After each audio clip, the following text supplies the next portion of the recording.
Don Abundio Salinas stood at the gate of the old Venegas ranch on the morning of the inheritance and read the deed one more time. Slowly, the way a man reads something he suspects he has misread. He had not misread it. He folded the deed and handed it to the young woman standing beside him and said nothing, because there was nothing to say that the paper had not already said better. A promise kept is worth more than 10 made loudly, and the old Venegas ranch on the road above Matehuala in San Luis Potos had been keeping its promise quietly for 40 years, waiting for someone patient enough to hear it. This is the story of that someone. If you believe that what the world gives up on is sometimes exactly what God was saving, subscribe to Cuentos del Viejo Campo. Ring the bell, and let's begin. Her name was Inés Venegas. She was 24 years old, and she had no parents, no siblings, no husband, and no children. What she had was a last name that matched the name on a deed to 40 acres of semi-arid land in the high desert of San Luis Potos, and a letter from a notary in Matehuala informing her that her great-grandmother's sister, a woman named Dolores Venegas, whom Inés had never met, had died at 91 years old and had left everything she owned to the last Venegas she could find. Finding Inés had taken the notary 7 months. She had been living in a rented room in the city of San Luis Potos, working in a textile workshop, and she had not known that Dolores existed, let alone that Dolores had a ranch, let alone that the ranch was now hers.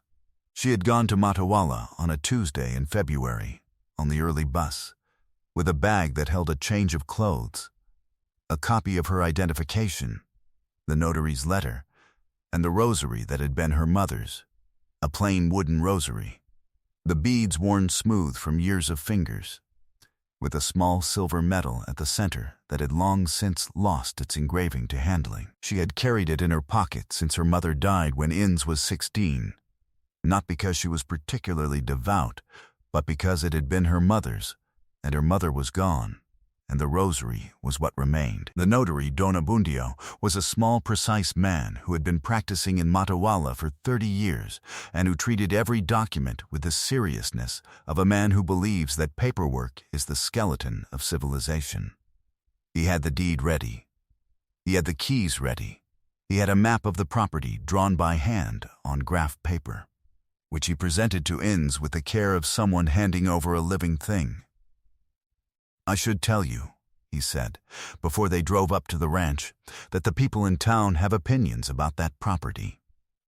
"What kind of opinions?" Inés asked.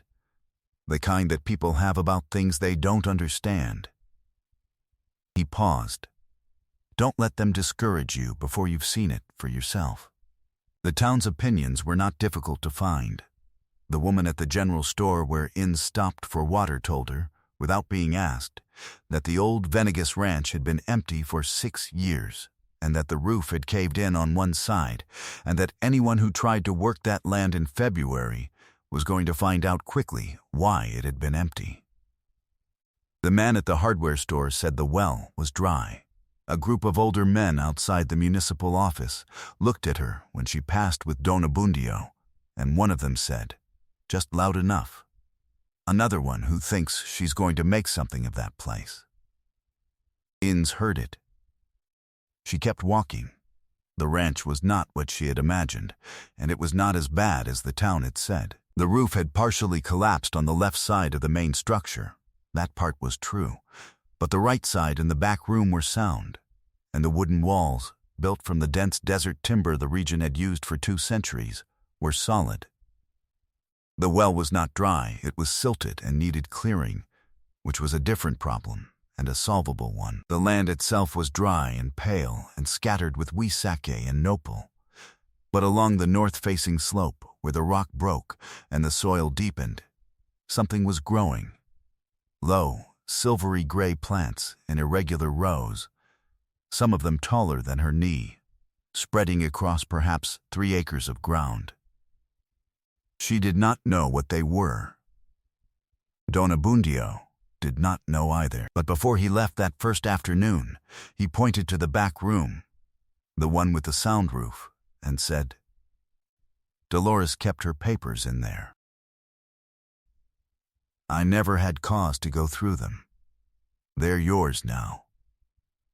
Inns spent the first night in the back room wrapped in a blanket she had found in the cedar chest, listening to the desert sounds she did not yet know. The wind through the Wisaki, the distant call of a nighthawk, the particular settling creak of wooden walls that had been through many cold nights and know how to manage them. She held her mother's rosary in the dark and turned the beads slowly, one by one, the way her mother had taught her. Not as prayer exactly, but as a way of finding the edges of herself when everything around her was unfamiliar. She was not frightened. She was on the edge of something she could not yet name. She did not know yet that inside the old ledger on the bottom shelf of the back room's wooden cabinet, tucked between the last page of accounts and the back cover, there was a folded paper that was going to change the way she understood everything Dolores had left her. The couple appeared on the second morning. Doa Eustaquia arrived first, on foot, carrying a clay pot of beans and a stack of still-warm tortillas wrapped in a cloth. She was in her late 60s, small and unhurried, with the look of a woman who has decided things long in advance and simply enacts them. Her husband, Don Prospero, came behind her with a coil of rope and a short-handled shovel, and the expression of a man who arrives where he is needed without requiring an explanation of why. They had been neighbors to Dolores for 30 years. They had looked after the ranch in the years since she became too old to do it herself, and in the years since she died. They had been waiting for someone to come. We didn't know if anyone would, Doa Eustaquia said. She set the clay pot on the table and looked at Inns with the calm appraisal of someone who has been looking forward to this meeting. Dolores said someone would. She said it might take a while. Why did she leave it to me? Inns asked. She didn't know me. She knew the name, Don Prospero said. He was already looking at the collapsed section of roof through the doorway, assessing. She said the Venegas name should stay on the land. That was enough for her. The routine of the ranch settled in those first days the way routines do, when there are people who already know what needs doing. Don Prospero cleared the silt from the well in 2 days, working with methodical patience, and on the third day the water came up clean and cold, and Inns drank from a cupped hand, and it tasted of stone and depth, and the particular coldness of water that has been underground a long time. Doa Eustaquia came each morning with food and stayed through the midday, teaching Inns the rhythms of the property, when the wind shifted, where the soil was workable, which of the collapsed roof timbers could be salvaged, and which needed to go.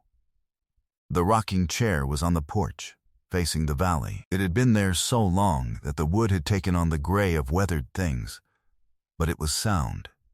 And in the late afternoons when the work was done and the desert light went amber, Inns sat in it with her mother's rosary in her hand and looked out at the land and tried to understand what it meant to belong somewhere when you had spent 8 years belonging nowhere. The morning ritual came together on its own within the first week. Inns rose before the light changed and made coffee on the small camp stove she had brought, and she drank it on the porch steps while the high desert dark lifted slowly and the Wisaki and Nopal took shape against the paling sky. Then she went to the well to check the flow, which had stayed steady since Don Prospero cleared it, and which she checked every morning the way you check something you cannot yet quite believe, and then she walked the property. Not to assess or plan, simply to look. To let the land become familiar. The rosary went with her. She kept it in her apron pocket, and her hand went to it without thinking, the way hands go to what they know. The worn wooden beads had a weight to them she found comforting, not heavy, just present, the way the right object in the right pocket can be a kind of company. There was one morning in the second week when the weight of everything caught up with her, 8 years of a rented room. The loneliness she had managed by keeping busy, the orphan's particular exhaustion of having no one to call when something happened. good or bad. She sat on the porch steps with her coffee going cold and let herself feel it. She was 24 years old, and she was alone, and she had inherited a place she did not know, and the town had already told her what it thought of her chances. She pressed the rosary between both palms. Then, Don Prospero appeared from around the side of the house with the shovel over his shoulder and a question about which section of fence to prioritize. And she answered him, and the morning moved forward, and the feeling did not leave entirely, but it became manageable again, which was enough. It was Doa Eustaquia who began to teach her about the land itself, not just the practical management of it, but its character, its history, the way it had been tended before her. She told Inns about Dolores's habits, the early mornings on the north slope, the careful way she moved through the silvery gray plants without crushing them, the packages she wrapped in brown paper and carried down to town on a burro on the second Tuesday of every month, like a woman keeping an appointment she had never missed. What was in the packages? Inns asked. Doa Eustaquia smiled. Slowly. That's what's in the cabinet, she said. The town did not make things easy in those first weeks. Inns went down to Matawala twice to buy supplies, and each time felt the particular temperature of a place that is decided about you. The woman at the general store served her without warmth. The hardware store owner answered her questions about repair materials in the tone of someone who expects the questions to stop coming soon. A man she did not know stopped her on the street to ask if she was the one who had taken on the Venegas property, and when she said yes, he shook his head slowly. Not unkindly, but with the practiced sadness of someone who has watched many things fail and considers himself a reliable predictor of failure. He said the land up there had never been productive, and that she should think carefully about what she was investing before she put more into it. She thanked him. She went back to the ranch and did not think about what he had said, because thinking about it would not repair the fence or clear the remaining debris from the collapsed roof section, or help her understand what was growing on the north slope. She thought instead about Doa Eustaquia's account of Dolores on the second Tuesday of every month, walking her burro down to town with the brown paper packages. 40 years of second Tuesdays, steady as the seasons. She thought about what it takes to do a thing for 40 years without stopping. She thought about what the town must have said over those 40 years, and how little Dolores had apparently required their understanding in order to continue. The rosary helped, not as magic, not even quite as prayer, as anchor.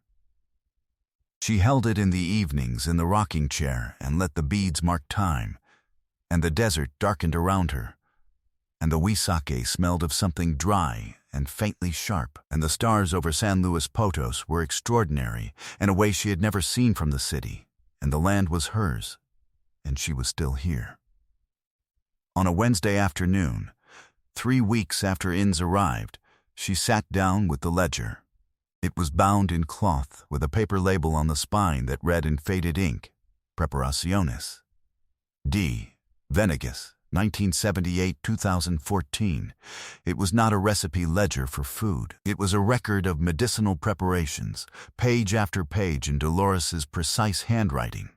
Tinctures, salves, dried bundles, decoctions. Each entry noted the plant, the preparation method, the condition it treated, and the name of the pharmacy or clinic that had received it. The entries went back to 1978. The most recent was dated 4 months before Dolores died. The plant was the silvery gray plant on the north slope. Dolores had written its name on the first page like an introduction, Gordolobo, Verbascum thapsus, known in this region since the time of my grandmother's grandmother. The ranch has the best stand I have seen in 40 years of looking.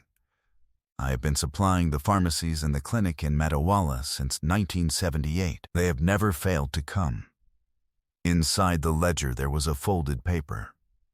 A contract dated 8 years earlier between Dolores Venegas and a pharmacy collective in the region for the ongoing annual supply of dried and prepared Gordolobo at a fixed price per kilo, with a clause stating that the contract transferred automatically to any legal heir of the Venegas property. The pharmacies had been waiting too. Inns sat at the table for a long time without moving. She thought about the woman at the general store, the man at the hardware store, the men outside the municipal office who had said, another one who thinks she's going to make something of that place. She thought about Don Abundio's careful words, the kind of opinions people have about things they don't understand. She picked up her mother's rosary from the table where she had set it. She held it in both hands, the worn wooden beads smooth against her palms. Then something in her chest stopped hurting. Not because the pain left, because she finally understood what she had been given. She went to find Doa Eustaquia. She found her at the back of the house, crouched at the base of the huizaque the way she was often crouched at the base of something, doing something precise and quiet. Inns sat down on the ground beside her and spread the ledger open between them and the contract on top of it, and the afternoon light came at a low angle across the desert and lit the pages warmly. The old woman listened without interrupting as Inns showed her the ledger and the contract, spread flat on the table between them. Doa Eustaquia looked at each page with the expression of someone hearing confirmed what they had long suspected but not known how to ask. She never told us the details, she said. Only that the plant on the north slope was important and that we should keep it from being disturbed. For 6 years, Inns said. You kept it for 6 years without knowing why. We knew why. Doa Eustaquia looked up. Because Dolores asked us to. She said it simply, with no performance, with the flat certainty of a woman who considers a promise made to a neighbor to be as binding as a promise made before a priest. Inns looked at her and understood something she had not had words for until that moment, that some people hold things together for others out of pure faithfulness, without acknowledgement, without knowing whether anyone will ever come to receive what they have kept. The pharmacy collective sent a representative the following week. He walked the north slope with Inns and Don Prospero and confirmed the crop was in good condition. Better than good, he said, because 6 years of no harvesting had let the plants mature and spread, and the stand was now larger than it had been in Dolores's time. He confirmed the contract was valid and transferable, and that the collective had been quietly hoping someone would appear. He left with a sample bundle and a signed letter of intent, and the careful formality of a man transacting business he is genuinely glad to be transacting. The municipal official who had dismissed the property value on Inns's first visit to the land registry office came by the ranch unannounced a month later. He drove up the hill road in the official truck, and Inns saw him from the porch and came down to meet him at the gate with her hands clean and her expression steady. He was a man of about 50, with the manner of someone who occupies a mid-level position long enough to mistake it for authority. He looked at the ranch, the repaired roof, the cleared yard, the north slope with its silver-gray rows of Gordolobo, with the expression of a person recalibrating. He said he had heard about the pharmacy contract. He said the town clinic had been without its Gordolobo supply for 6 years and that several of the older residents had noticed. He said, without quite meeting her eyes, that it was good that someone had finally come to look after the property properly. He did not say what he had said outside the municipal office on her first day. He did not need to. She had heard it then, and she heard its absence now, and the absence was its own kind of statement. The clinic's first order will be ready in late spring, Inns said. I'll deliver it myself. He nodded. He looked at the north slope again. Dolores was a remarkable woman, he said. We didn't fully appreciate that while she was here. No, said Inns. People often don't. He left without saying anything more.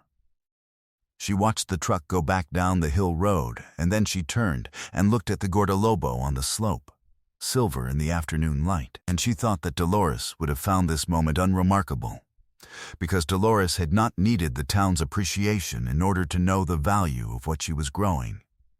That was probably the whole lesson.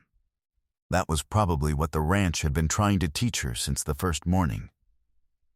Sometimes that is the most a person can offer, not an apology, not a full accounting, just the presence of someone who has finally looked properly at what was always there. The town adjusted in the way of small towns, not all at once, but one conversation at a time, one acknowledgement at a time, until the story of the Venegas Ranch was no longer the story of the empty place with the collapsed roof, but the story of the Gordolobo and the young woman who had come from the city and known how to stay. The small celebration was Doa Eustaquia's idea, organized for the Sunday before the first harvest. She built it the way she built everything, without fanfare, with complete efficiency, with the authority of a woman who knows that a table set with food and fire is an argument no one refuses. Don Prospero built a fire in the yard. Don Abundio came and sat at the corner of the table and ate with the quiet satisfaction of a man whose paperwork has turned out to mean something. The pharmacy representative came with his wife. The priest from the chapel in the lower part of town came, unhurried, as he came to everything. The young man who had helped with the roof repair came. The woman from the general store came, which no one mentioned, which was the right decision. Inns sat in the old rocking chair on the porch and watched the yard fill with people and firelight and the particular amber of a late afternoon in the high desert of San Luis Potos. And she held her mother's rosary in her hand and thought about promises, about the ones made quietly and kept without witness, about the ones that survive the people who made them and arrive intact 40 years later, in the hands of someone who did not know they were coming and had almost given up on the idea that anything was coming at all. And she learned that the promises that matter most are not always announced. Sometimes they are planted in rocky soil and tended by 2 old neighbors who do not know your name and kept by 3 acres of silvery plants that the town calls worthless, because the town was looking at the surface and the promise was underneath, patient as stone, waiting for the right pair of hands. Has anyone ever believed in you at the exact moment you were starting to doubt your own worth? If this story touched something in you, leave your comment below. Tell us where you're watching from. Give it a like, subscribe to Cuentos del Viejo Campo, and ring the bell so you never miss a story. Share it with someone who has been waiting for a promise to be kept. Until the next story. And they still say in Metawala that on late spring afternoons, when the Gordolobo on the north slope of the old Venegas Ranch is in season, you can catch the scent of it from the road below, dry and faintly sweet. The smell of something that has been faithful for a very long time, and that the gate is always open, and the rocking chair is never empty.